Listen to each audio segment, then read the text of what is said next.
সবাই যখন ঘুমায় গেছে, আমার আশিক সিজদায় পড়ে দেখেছে, ও মালিক তুমি আমাকে ভুলে যেও না। ও আল্লাহ, আমার টাকা নাই, বাড়ি নাই, পয়সা নাই, আমি টাকার জন্য তোমার দরবারে ভোর রাতে কাঁদি না।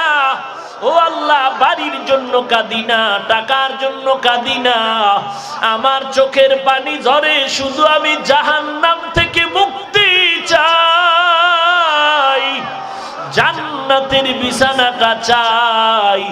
আল্লাহ বলবেন, রে ফেরেশতা, আমার এই বান্দাটারে আর ডিস্টার্ব করিও না, এই বান্দাকে আরামের ঘুম পাড়ায় দাও। বেহেশতের বিছানায় বান্দা আরামে ঘুমায় যাবে। ইসরাফিলের সিংহায় ফুৎকারের আগে কেউ যেন তারে সজাগ না করে।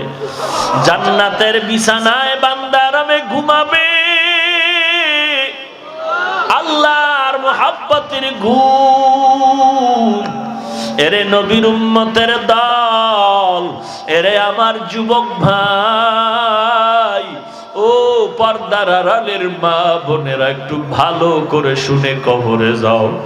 এই যে গতকালের ঘটনা না আজকের ঘটনা, মাদ্রাসার ছাত্র অ্যাক্সিডেন্ট হয়ে মরে গেল।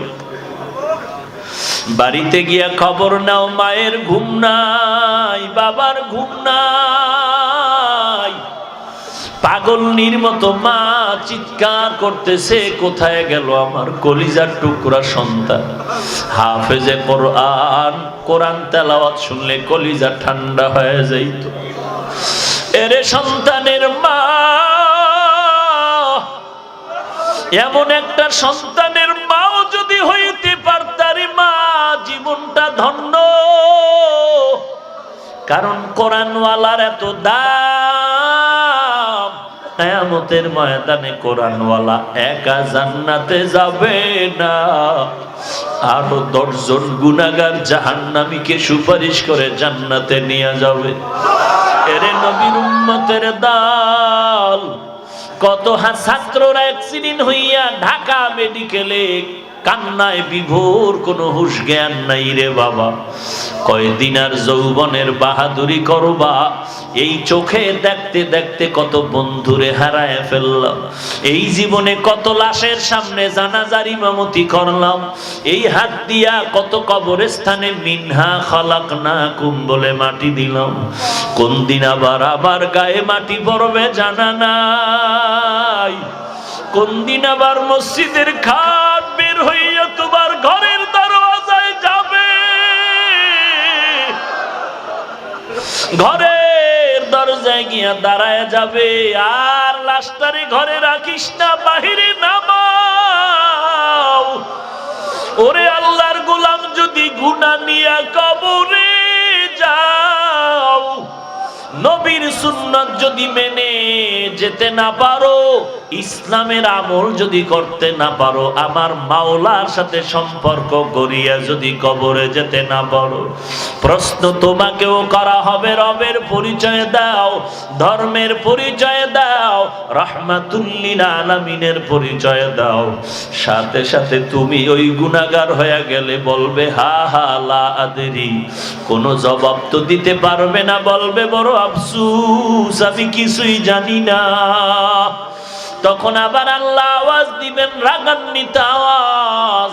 আল্লাহ বলবেন, এরে ফেরেশতা, এই বান্দাকে একটা সেকেন্ডের জন্য ছাড় দেওয়া আর হবে না।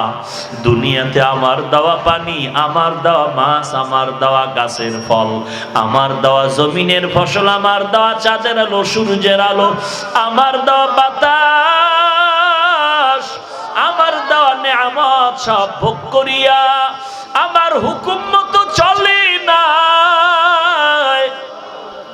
আমার ইবাদতে মসজিদে গিয়া নামাজ আদায় করে নাই, আমি আল্লাহ রাগ করিয়া পানি বন্ধ করি নাই, বাতাস বন্ধ করি নাই, সূর্যের আলো বন্ধ করি নাই, গাছের ফল খাওয়া বন্ধ করি নাই, বরং আমি আল্লাহ বারবার ডাকছি, আয় আয় তওবা কর, বান্দা তওবার দরজায় ফিরে যায় না। আমি যত সার দুনিয়াতেই দিয়েছি, এখন আর এক সেকেন্ড সার দেওয়া হবে না।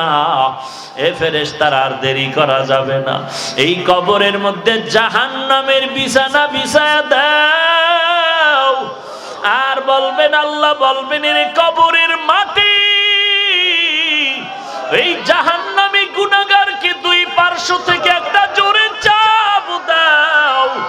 কবরের দুই পার্শ্বের মাটি এমন জোরে চাপ দেওয়া শুরু হয়ে যাবে রে বাবা, চাপের কারণে পাজরের হাড় চুরমার হয়ে যাবে। একটা নয়, দুইটা নয়, 70 থেকে 99টা সাপ ওই কবরে জাহান্নামের আগুন।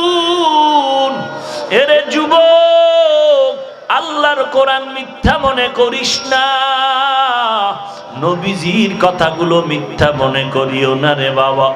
গুনাহ করে করে জীবনটাকে যারা নষ্ট করেছো, পায়ে হাত রেখে বলি, ফিরে আয়, তওবা কর। চোখের পানি ছেড়ে কান্না করে তওবা করো আর বলো, আল্লাহ এই ময়দানে আমার মতো গুনাহগার আর কেউ নাই। শয়তানের ধোকায় পড়ে কত গুনাহ করেছি রে আল্লাহ। আমার গুনার খবর আমার মা বাবা ভাই বোনেরা জানে না। যদি জানতো, কেউ আমাকে আপন বলে কাছে রাখতেন না। ও আল্লাহ, আপনি জানার পরেও রাগ করিয়া আমাকে ফালায়া দেন নাই। মেহেরবানি করে আজকে এই তওবার দরজায় ফিরে আসলাম, মাফ করে দেন। আর যারা তওবা খাঁটি মতো করবে, তাওবাতান নাসুহা, এমন তওবা যে গলায় ছুরি আসলেও মরণাপন্ন অবস্থার সামনে যদি দাঁড়িয়ে যায়, এরপরও সে কখনো গুনাহের কিনারায় যাবে না। এর নাম তাওবায়ে নাসুহা। এমন তওবা করো, জীবন চলে যাবে, গুনাহ করা যাবে না। এর নাম তাওবাতান নাসুহা, খাঁটি তওবা। এই কথার উপরে প্রতিজ্ঞাবদ্ধ হওয়া, জীবনে কখনো আমি নেকের কাজ ছাড়ব না, জীবনের বিনিময় হলেও আমি গুনাহের কাজ করব না। এর নাম তাওবাতান নাসুহা। এই তওবাকারীকে আল্লাহ এতটাই যে পছন্দ করেন যে গুনাহ থেকে ফিরে গেল, আল্লাহর কাছে সে এত দামি যে সে জীবনে কোনো গুনাহই করে না। একটা মায়ের গর্ভ থেকে বাচ্চা যখন নিষ্পাপ বেরিয়ে আসে, তওবা করনেওয়ালাও গুনাহমুক্ত নিষ্পাপ হয়ে যায়।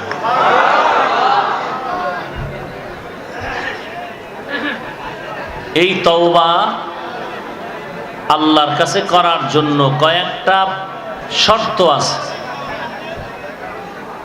এক নাম্বার, অতীতের অপরাধ থেকে চূড়ান্ত প্রতিজ্ঞাবদ্ধ হয়ে ফিরে যাওয়া। ভবিষ্যৎ জিন্দেগিতে ইনশাআল্লাহ কখনো অপরাধমূলক কাজ না করার অঙ্গীকারবদ্ধ হওয়া এবং এর উপরে টিকে থাকার জন্য আল্লাহর কাছে তৌফিক কামনা করা। অতীতের জিন্দেগির জন্য চোখের পানি ফেলে আল্লাহর কাছে বিনয়ী প্রকাশ করা। তওবার জন্য অপূর্ব শর্ত চোখের পানি।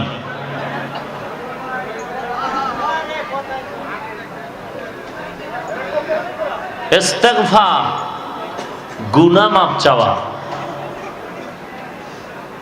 ইস্তিগফার বড় দামি একটি সম্পদ।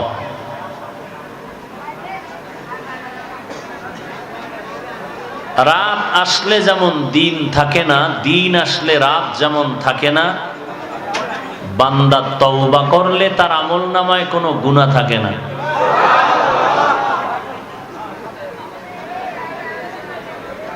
আল্লাহ তওবাকারীকে বেশি বেশি মহব্বত করেন। হাদিস শরীফে রাসূল বলেন, প্রত্যেকটা বনি আদম অপরাধী, কিন্তু ওই ব্যক্তি উত্তম অপরাধী যে ভুলের মধ্যে পড়েও তওবা করে নেয়, স্বীকার করে। অর্থাৎ ভুল করা এত পরিমাণ মারাত্মক নয়, ভুল স্বীকার না করা যে পরিমাণ মারাত্মক। আল্লাহ তওবার আহ্বান করে কি চান? যারা পাহাড় সম পরিমাণ অপরাধ করেছো, এক ফোঁটা চোখের পানিও যদি ছেড়ে দাও মাছির মাথা বরাবর। রসুল বলেন গাভীর ওলান থেকে দুধ বের করে ভেতরে যেমন ঢুকানো সম্ভব নয়, মাছির মাথা বরাবর চোখের পানি ফেলনেওয়ালাকেও শাস্তির ঠিকানা জাহান্নামে দেয়াও সম্ভব নয়।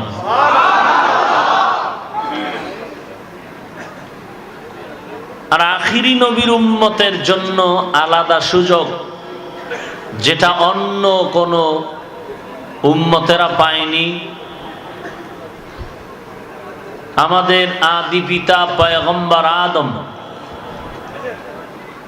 আবুল বাশার,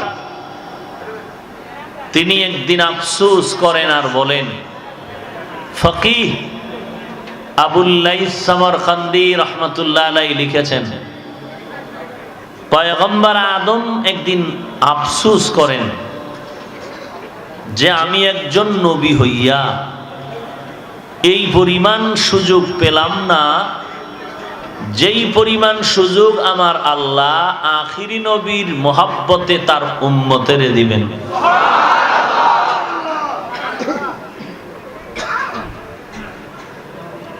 পয়গম্বর আদম বলেন, আমি নবী হওয়ার পরে একটা ভুল করেছিলাম,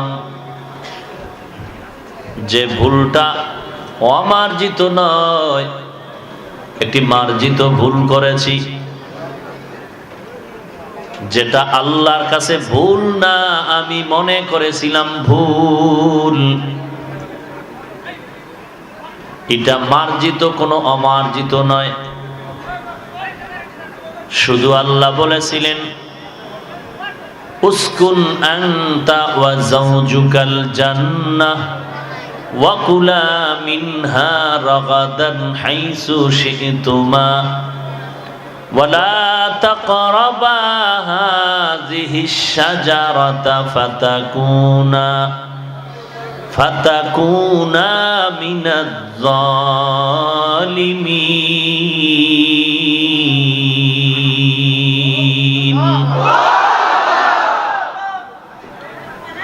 উসকুন আনতা ওয়া যাওজুকা আল জান্নাহ, বসবাস করো তুমি এবং তোমার স্ত্রী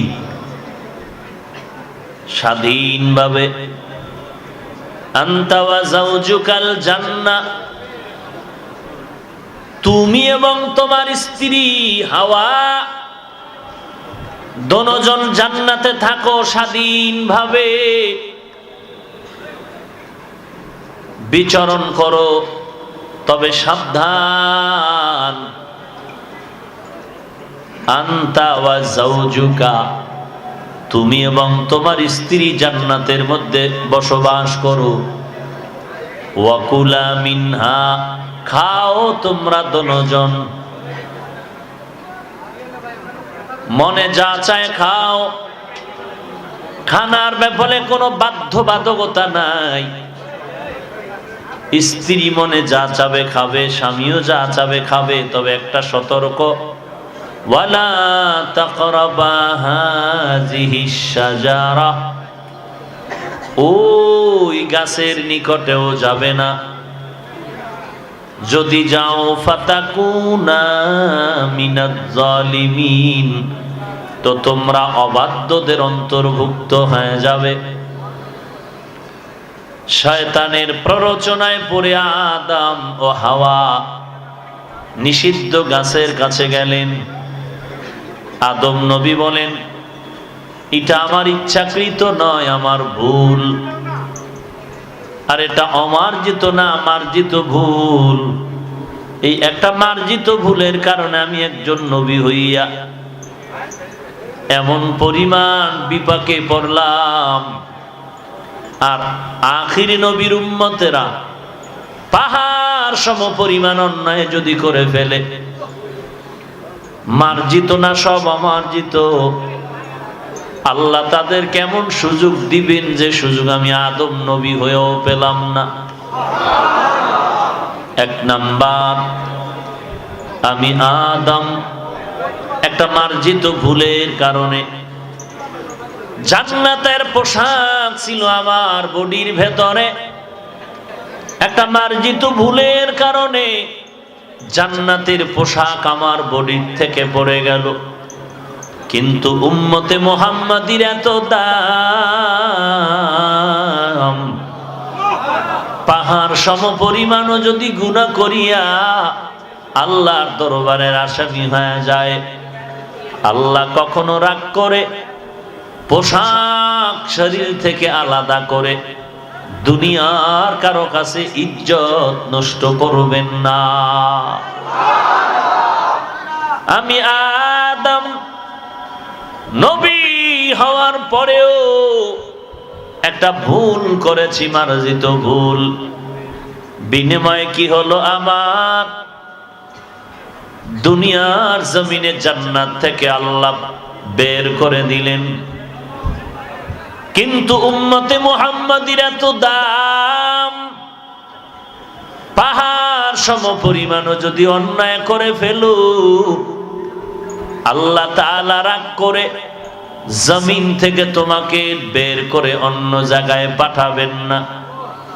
আল্লাহ বলবেন না, এরে মুহাম্মদের উম্মত, অন্যায় কেন করেছো? বাংলাদেশ থেকে বেরিয়ে আমেরিকায় চলে যাও, আমেরিকার মানুষ লন্ডনে চলে যাও। আল্লাহ বলেন, আমি আল্লাহ মুহাম্মদের বরকতে উম্মতের এতটা করব না। আদম নবীকে আদম বলেন যে আল্লাহ একটা মার্জিত ভুলের কারণে জান্নাত থেকে বের করে দিলেন। 3 নাম্বার, আমি আদম একটি মার্জিত ভুলের কারণে আল্লাহ পাক আমার থেকে আমার স্ত্রীকে আলাদা করে ফেলেছেন। এমন আলাদা হয়ে গেল, আমার মনের মধ্যে এক পর্যায়ে স্ত্রীর কথাই মনে নাই।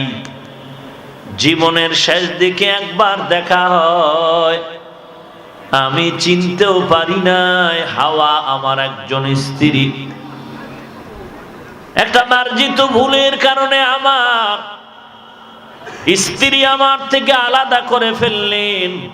কিন্তু মুহাম্মদের উম্মতের দল শুধু নবীর বরকতের কারণে পাহাড় পরিমাণ যদি গুনাহ করো, স্ত্রীকে তোমাদের থেকে আলাদা করে আল্লাহ দিবেন না। আদম নবী বলেন, আমি আদম একজন নবী হওয়ার পর একটা মার্জিত ভুলের কারণে 1 দিন আর 2 দিন না, 1 মাস আর 2 মাস না, 1 বছর আর 2 বছর না, শত শত বছর সেজদায় পড়ে কেঁদেছি, আল্লাহ মাফ করে দাও। কান্না করেছি, আল্লাহর কাছে আমি আবদার জানিয়েছিলাম, আল্লাহ তুমি আমাকে মাফ করে দাও। আল্লাহর নামের সাথে একটি শব্দ আমি সংযুক্ত পেলাম, পয়গম্বর মুহাম্মদের নাম। আদম যা বলেছিলেন, কবি বলেন, আদম নামে সর্বপ্রথম তুমি আমায় বানাইয়া তোমার সাথে কাহার নামটা লিখিলা রাখিয়া। আল্লাহ বলেন, বন্ধু আমার মুহাম্মদ আমার সাথে জড়িত, যাহার সৃষ্টি না হইলে আসমান জমিন না হতো। আল্লাহ তাআলার কাছে শত শত বছর কান্না করে কাটাইলাম, আল্লাহ বলেন ক্ষমা হবে না। তুমি তৃপ্তি সহকারে যদি আমার থেকে মোহাব্বতের পুরস্কার নিতে চাও, নির্ধারিত পাহাড়ে যাও, জাবালে রহমত, ওই রহমত নামের পাহাড়ে গিয়া দোয়া পড়ো, রব্বানা যালামনা আনফুসানা ওয়া ইল্লাম তাগফির লানা ওয়া তারহামনা লানাকুনান্না মিনাল খাসিরিন। আল্লাহ তাআলা আদম নবীকে জাবানে রহমত, রহমতের পাহাড়ে নিলেন, আর আদম নবীকে আল্লাহ মুহাব্বতের পুরস্কার দিলেন। আদম নবী বলেন, এরে মুহাম্মাদের উম্মত,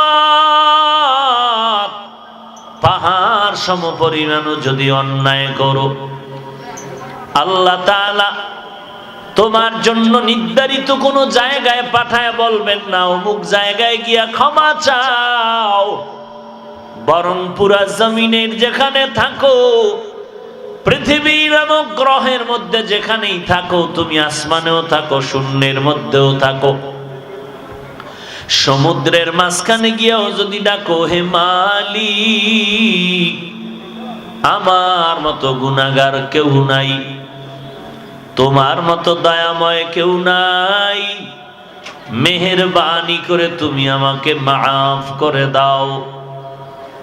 রাতের গভীরেও যদি ডাক দাও, আল্লাহ বলেন, এরে গোলাম, দুনিয়ার মানুষ সব সময় আমি আল্লাহকেই ডাকে, আমি আল্লাহরই তালাশ করে, কিন্তু এমন একটা সময় আছে যেই সময় বান্দা আমাকে ডাকার টাইম পায় না, আমি বান্দাকে ডাকতে থাকি। অতি গভীর হয় রজনী যখন, নীরবে প্রভুর নাম জপিও তখন, প্রভুর করুণা যদি পাইবারে চাও, প্রভুর করুণা যদি পাইবারে চাও, গভীর রাতে উঠে প্রভুর গুণগান গাও, গভীর রাতে উঠে প্রভুর গুণগান গাও। সমুদ্রের মাঝখানে যখন ডাকবা আল্লাহ, আল্লাহ বলেন, তুই কই তালাশ কর, আমি তো তোর কাছেই আছি। গভীর রাতে তুমি দেখবা দুনিয়াওয়ালাদের দরজায় তালা লাগানো, আল্লাহ বলেন, তুই রাত্র যত গভীর হয় ততই আল্লাহ বান্দার কাছে হাজির। وَإِذَا سَأَلَكَ عِبَادِي عَنِّي فَإِنِّي قَرِيبٌ أُجِيبُ دَعْوَةَ الدَّاعِ إِذَا دَعَانِ فَلْيَسْتَجِيبُوا لِي وَلْيُؤْمِنُوا بِي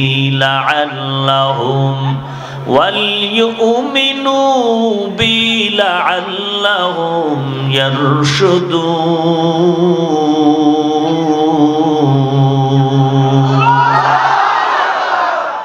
আল্লাহ তাআলা বলেন, বান্দা যখন আমাকে ডাক দেয় আর কিছু চায়, আল্লাহ বলেন, ফাইন্নী কারীব, আমি তোর নিকটে আছি।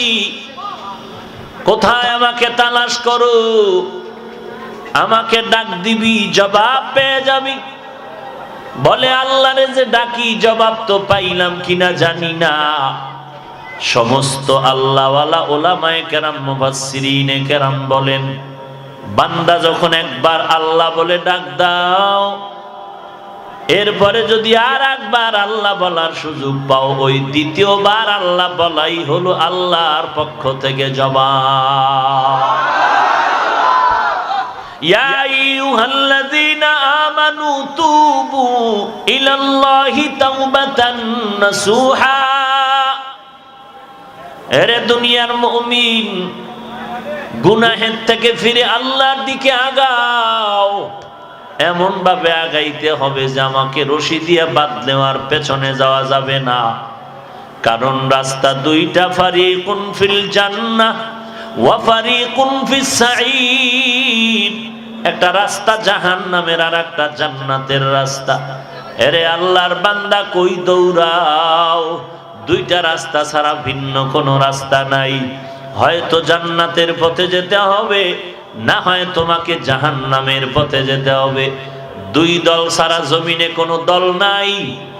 একটা হলো হিজবুল্লাহ আর একটা হলো হিজবুশ শাইতান। আল্লাহর দল আর শয়তানের দল। ও বান্দা, দল দুইটা, তুমি কোন দলে যাইবা? হয়তো আল্লাহর দলে, না হয় শয়তানের দলে যেতে হবে। রাস্তা দুইটা, জান্নাতের আর জাহান্নামের। এরে নবীর উম্মত, এই দুই রাস্তা ছাড়া কোনো রাস্তা নাই।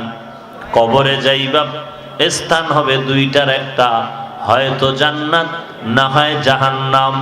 এরে নবীর আশিকের দল, শাস্তি আর শান্তির জায়গাও দুইটা, হয়তো জান্নাত না হয় জাহান্নাম। এরে আল্লাহর গোলাম, যদি তুমি জান্নাতের পথে চলো কপাল ভালো, আর যদি আল্লাহ না করুন শয়তানের ধোঁকায় পড়ে গুনার দিকে চলে যাও, তোমার পরিণাম ফল বড় ভয়ঙ্কর হয়ে যাবে। আল্লাহ পাক বলেন, জাহান্নামের পথ থেকে ফিরে আয়, জান্নাতের পথে চলতে থাক। কেউ যদি তোমাকে টানতে থাকে, পেছনে ফিরে তাকানো যাবে না, কারণ পেছনে টানে আমাকে শয়তান। শয়তানের মোকাবেলায় আমাকে সামনে এগিয়ে যেতেই হবে, কারণ দুনিয়ার মোহে পড়িয়া কারো পেছনে দৌড়ানো যাবে না।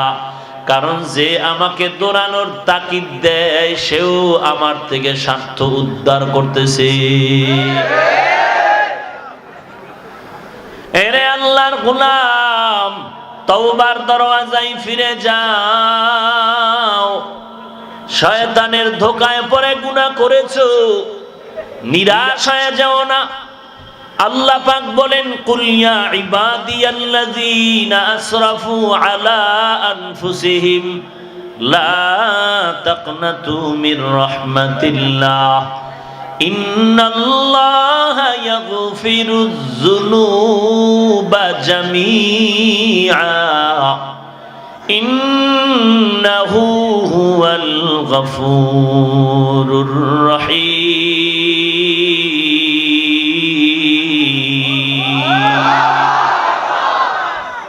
আল্লাহ তাআলা বলেন, হে নবী, আমার বান্দাদের জানায় দেন, তোমরা যারা গুনাহ করে নিজের উপরে জুলুম করেছো, আমি আল্লাহর রহমতের দরজা থেকে ফিরে যাও না, কারণ আমি আল্লাহ বড় গফফার। আমার কাছে বান্দা চাইতে দেরি, পাইতে মোটেও দেরি হয় না। যারা চেয়েছেন তারা পেয়ে গেলেন। এরে নবীর আশিক, আল্লাহর বান্দা যুবক, গুনাহ করে করে করে করে জীবনটাকে বিনষ্ট করে ফেলেছে। এমন কোন গুনাহ নাই যে গুনাহ বান্দা করে নাই, তবে তার জীবনের গুনার মধ্যে স্মরণীয় এক মারাত্মক অন্যায় হলো মানুষ হত্যা করা। এরকম করে করে একজন আর দুজন না, প্রায় ৯৯টা মানুষকে হত্যা করে ফেললো বিনা অপরাধে জুলুম করে। জীবনের শেষ বেলায় এসে চিন্তায় পড়ে গেল, কপাল বড় খারাপ, কি করেছি আমি? কত মায়ের সামনে তার সন্তানের লাশ, কত মা আমার পা জড়ায় কেঁদেছিলেন যেন আঘাত না করি। ওই সন্তানের উপরে আমি আঘাত করেছি। এইভাবে হঠাৎ করে দিলের মধ্যে একটা দাগ কাটলো, কি উপায় হবে আমার জিন্দেগিতে? এলাকার সবাই বলে আমার মতো খারাপ আর কেউ নাই। এই অভিশাপ নিয়ে যদি আমি কবরে যাই, আমি একাই যে কবরে ভুগতে থাকবো তা না, আমার অপরাধের কারণে আমার সন্তানের উপরেও মানুষ অপবাদ দিবে, তিরস্কার করবে, আর বলবে চিনুনি এই ছেলেটা ওই এলাকার বড় সন্ত্রাসী দুর্নীতিবাজের ছেলে। আমি এই অপবাদ নিয়ে কবরেও যেতে চাই না। আমার পরিবারের উপরে অপরাধকে আমি জিন্দাও রাখতে চাই না। মনটাকে ফ্রেশ করে বিনয়ের সাথে তওবার জন্য দরজা খুঁজতেছে। হঠাৎ একজন সাধারণ এক বান্দার কাছে চলে গেল আর বলেন, ও আল্লাহর বান্দা, আমি আসছি, আমার জন্য জান্নাতের কোনো পথ খোলা আছে নাকি? আমার তো ভয় লাগে। আল্লাহর বান্দা কয়, রে যুবক, এমন কি মারাত্মক অন্যায় করেছো যে তুমি আল্লাহর কাছে মাপ পাইবা না, ভয় লাগে? যুবক বলে, ও আল্লাহর বান্দা, আমি একটা না দুটো না, এই জমিনে আমার হাতে জবাই করেছি 99টা মানুষ। আল্লাহর বান্দা এলেমের গভীরতা না থাকার অভাবে ডাক দিয়া বলে, রে যুবক, তুমি এত বড় অন্যায় করে আবার ক্ষমার দরওয়াজা তালাশ করো, তোমার ক্ষমার কোনো দরওয়াজা নাই। যুবক চিন্তায় পড়ে গেল, এখন যেহেতু আমার ক্ষমার কোনো পথ নাই, তাহলে আমার অন্যায় করা না করাই সমান হয়ে গেল। মেজাজটা গরম হতে থাকলো, তরবারিটা হাত থেকে বের করে যে বলছে তোর ক্ষমা নাই তাকেও হত্যা করে 100 পূরণ করে ফেললো। এবার বাড়িতে রওনা। হঠাৎ আর একজন আল্লাহওয়ালার সন্ধান পেলেন। এবার তার কাছে যাবেন, পরামর্শ নিলেন কেমনে যাওয়া যায়। বলে, এভাবে আগাও। বলে, আমি এত বড় অপরাধী। বলে, আমার আল্লাহ পাক রব্বুল আলামিনের রহমতের দরজার সামনে তোমার পাহাড় সম পরিমাণ অন্যায় কিছুই না।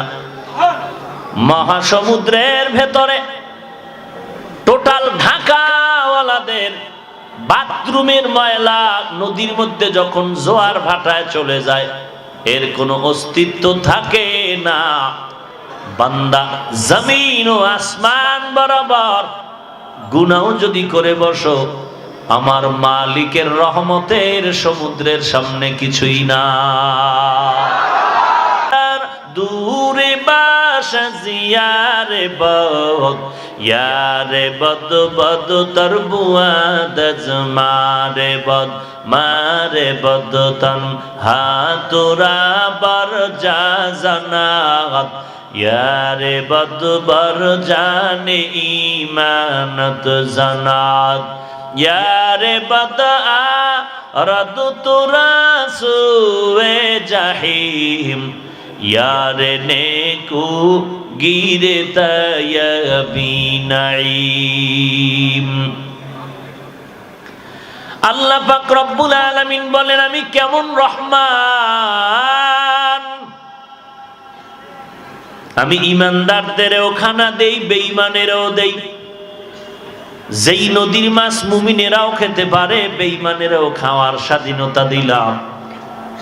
আমি আল্লাহর এত বিরোধিতা করলো, আমি একবারও রাগ করিয়া পানি বন্ধ করি নাই, বাতাস বন্ধ করি নাই। বরং আমি আল্লাহ রহমতের দরওয়াজা দিয়া ডাকি, বান্দা আয় আয়। আমি আল্লাহকে আল্লাহ বলে ডাক দিবি, জিন্দেগীর সব গুনাহগুলো আমি মাফ করে দিব। যুবক পরামর্শ নিল যে হ্যাঁ, আমার ক্ষমার পথ খোলা।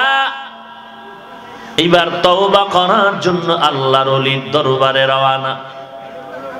রাস্তার মাঝে যাওয়ার পর হঠাৎ আজরাইল এসে তার জীবনটা নিয়ে গেল। এখনো তওবা করার জন্য আল্লাহর ওলির কাছে যেতে পারে না, এর আগেই জীবন শেষ। হঠাৎ তার রূহটা নেওয়ার জন্য জান্নাতি ফেরেশতারাও আসছে, জাহান্নামের ফেরেশতারাও চলে আসলো। জাহান্নামী ফেরেশতারা বলে, এর রূহটা জাহান্নামে নিয়ে যাব, কারণ জীবনে কোনো ভালো আমল করে নাই। জান্নাতি ফেরেশতারা বলে, ওর রূহটা জান্নাতে নিয়ে যাব, কারণ বান্দা জীবনের গুনাহ থেকে তওবা করার জন্য রওনা। জাহান্নামীরা বলে, এখনো তওবা করে নাই, তাহলে তোমরা কেন জান্নাতে নিবা? এখন তর্ক শুরু হয়ে গেল। সমাধানের জন্য আমার আল্লাহ জিব্রাইল আমিনকে পাঠায় দিলেন আর বললেন, ও জিব্রাইল যাও,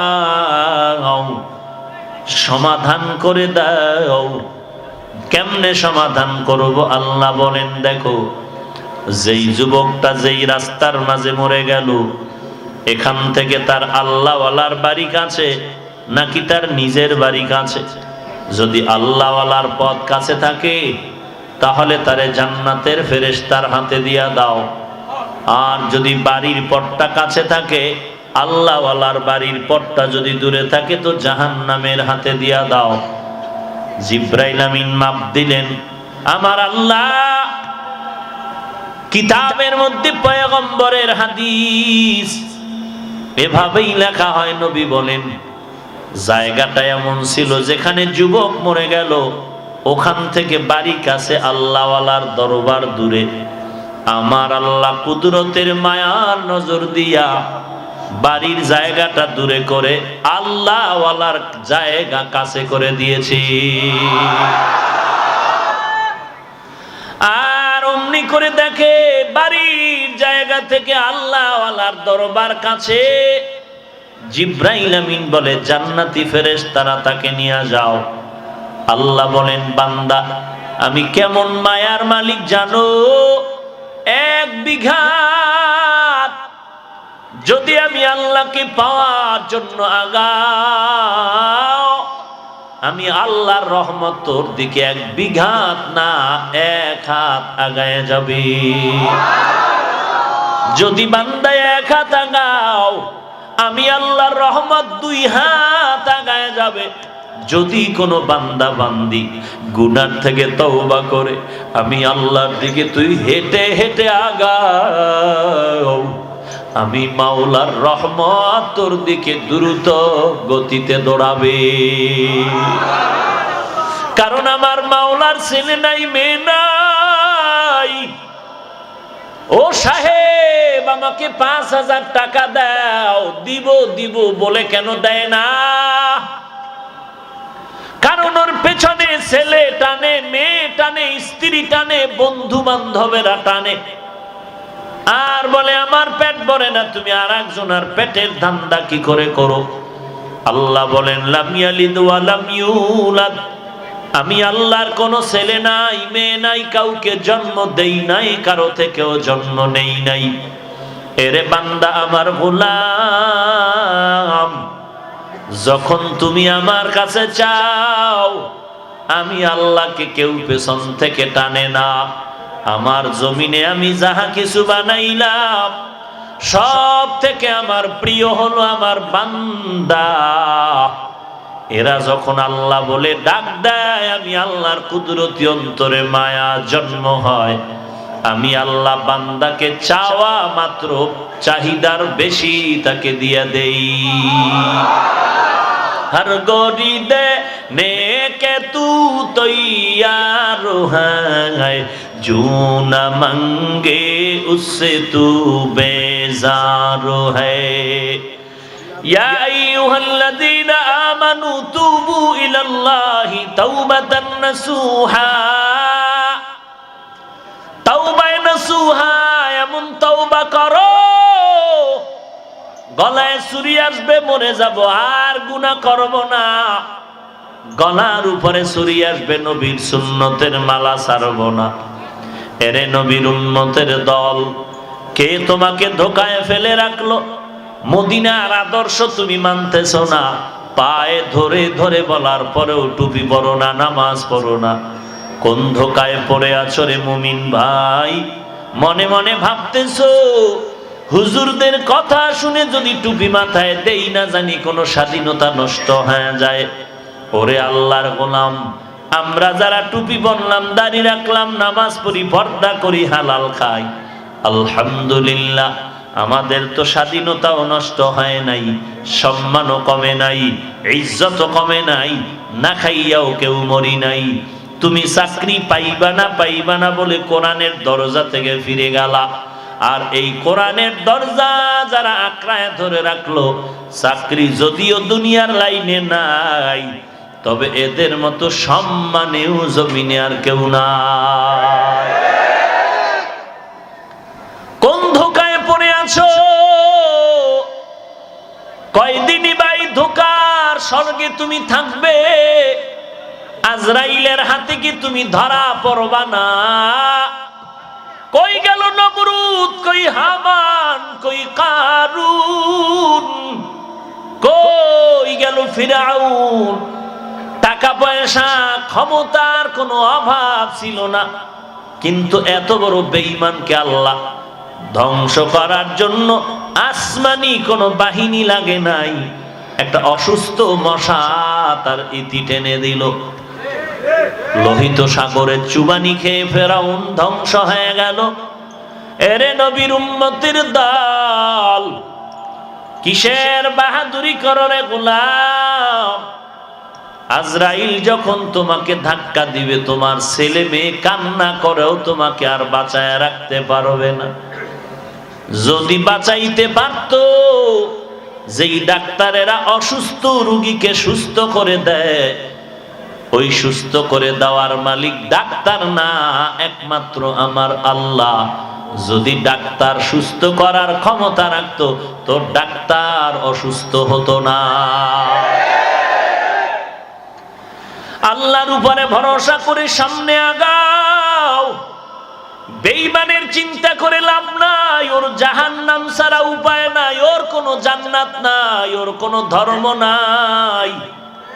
এজন্য ওর চলাফেরার কোনো হিসাব নাই, কোনো ব্যালেন্স নাই। কিন্তু তুমি আমি মুসলমান, তোমার আমার আল্লাহ এক, নবী এক, কাবা এক, কোরআন এক, কালেমা এক, ধর্ম এক, দুনিয়াতে আসাও এক, মরণও এক, কাফনও এক, কবরের প্রশ্ন এক। অতএব তোমার প্রশ্ন আছে, জবাবদিহিতা আছে। বেঈমানের কোনো প্রশ্ন নাই, কোনো ধর্ম নাই, কোনো আদব নাই, কোনো ব্যালেন্স নাই, কোনো হিসাব নাই, যখন যা মনে চায় করে। কিন্তু যেহেতু তোমার আমার গলায় ইসলামের গন্ডি লাগানো, ইমানের কালেমার ফিতা লাগানো আছে, তুমি আমি মন গড়া চলতে পারবো না। কারণ তোমার আমার কদমে কদমে আসামির কাঠগড়ায় হিসাব দিতে হবে। অতএব তওবা করে নাও। তোমার আমার মতো কত যুবক এই জমিনে আছে, চাকরি করে, কোটি টাকার ব্যবসা করে, এক টাকাও হারাম খায় না। তোমার আমার মতো কত আল্লাহর বান্দা বান্দি আছেন, চাকরি করে, এক টাকাও ঘুষ খায় না, ঘুষ নেয় না, দেয় না। তোমার আমার মতো কত আল্লাহর বান্দা বান্দি আছেন, টুপিও ফালায় না, নামাজও বাদ দেয় না, দাড়ি কাটে না, স্কুল কলেজে লেখাপড়া করে, বেপরদায় চলে না, নামাজ বাদ দেয় না। র‍্যাব, আর্মি, পুলিশ, বিডিআর, সাংবাদিক, সাহিত্যিক, কবি, উকিল, ব্যারিস্টার নামাজ বাদ দেয় না। একটু বালিশে মাথা লাগায় দিলটাকে বলো, এই মন, আমি কেন আমার যুবক ভাইয়ের মতো নামাজি হতে পারবো না? আমার ভাই যদি পারে, আমি কেন পারবো না?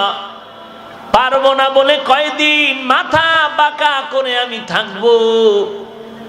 ব্যাং তার বন্ধু সাপেরে কয়, ও বন্ধু, তোরে মনে হয় যেন দেখতে অনেক লম্বা, তবে কয় হাত, একটু সোজা হয়ে যাও, আমি মাপ দিয়া দেখি।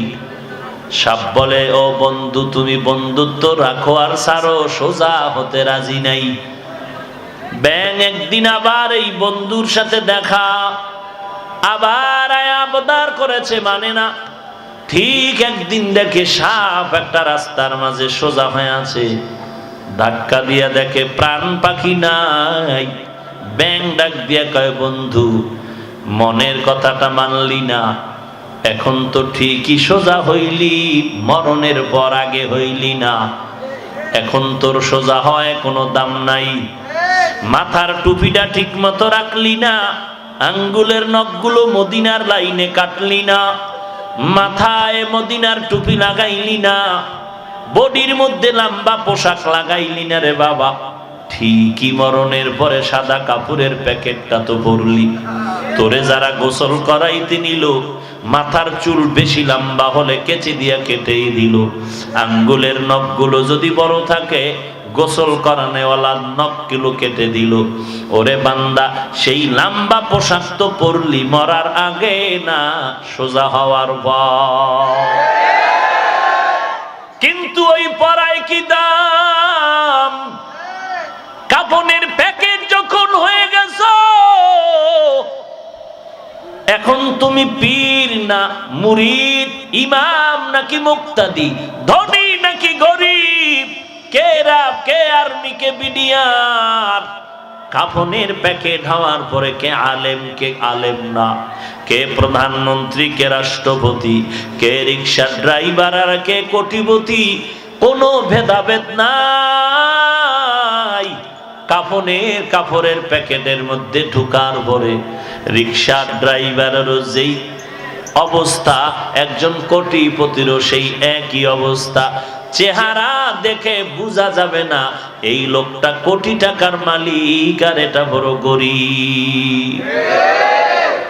কবরে যাওয়ার পরেও ফেরেশতারা জিজ্ঞাসাও করবে না তুমি ধনী না গরিব, তোমার বাহাদুরি কি পরিমাণ ছিল, কোনো কথা নাই। সবার বেলায় কথা হবে তিনটা, আমার বেলায়ও যেই কথা, আপনাদের বেলায়ও সেই কথা। 1 নম্বরে রবের পরিচয় দাও, 2 নম্বরে ধর্মের পরিচয় দাও, 3 নম্বর রহমাতুল লিল আলামিনের পরিচয় দাও। যারা রবের গোলাম হইয়া ইসলামের মালা গলায় লাগাইয়া সুন্নতের আমল নিয়ে কবরে যাবে, জবাব যখন ফেরেশতারা চাইবে, মাটি দিয়ে সবাই যখন বিদায় হয়ে যাবে, 2 জন ফেরেশতা আসিয়া মাথার মুষ্টিটা খোলার পর প্রশ্ন করবে, রবের পরিচয় দাও।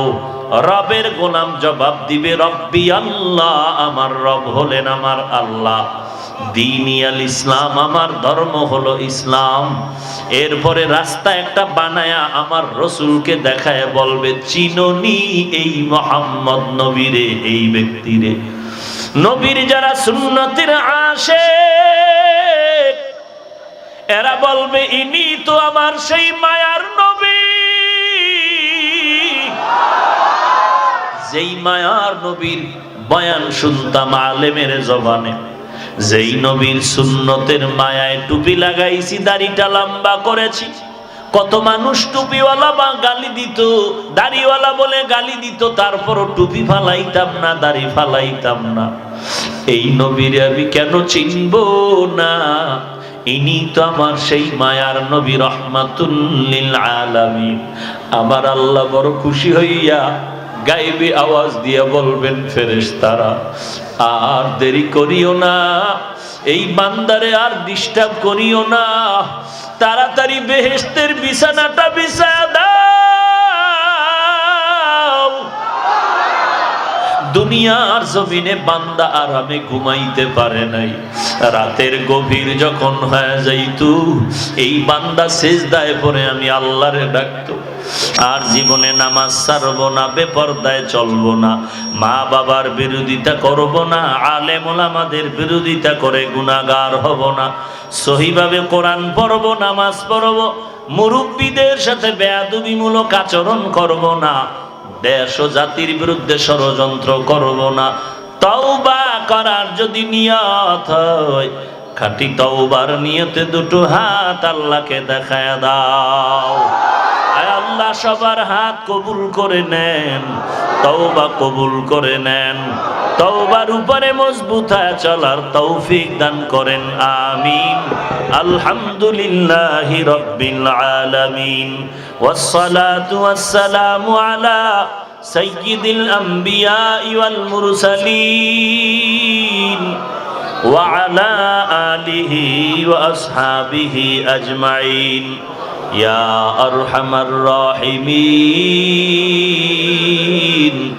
ইয়া আরহামার রাহিমিন, ইয়া আরহামার রাহিমিন।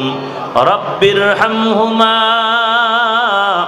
কামা রাব্বায়ানি সগীরা। ও দয়ার মালিক, কুদরতের নজর দিয়ে তাকায় দেখেন, কত উলামায়ে কেরাম, কত হাজী সাহেব, কত মুরব্বী, কত চাকুরিজীবী, কত ব্যবসায়ী, কত যুবক ভাইয়েরা, আয় আল্লাহ কত ছাত্র ভাই, পর্দার আড়ালের কত মা বোনেরা হাত তুলেছেন। মেহেরবানি করে আমাদের জীবনের সব গুনাহগুলো মাফ করে দেন আল্লাহ। মাহফিল কবুল করে নেন, মাদ্রাসা মসজিদ কবুল করে নেন, আয়োজনকারীদের কবুল করে নেন, সহযোগিতাকারীদের কবুল করে নেন, এলাকাবাসীকে কবুল করে নেন। আয় আল্লাহ, প্রশাসনিকভাবে যারা সহযোগিতা করেছেন তাদেরও কবুল করে নেন।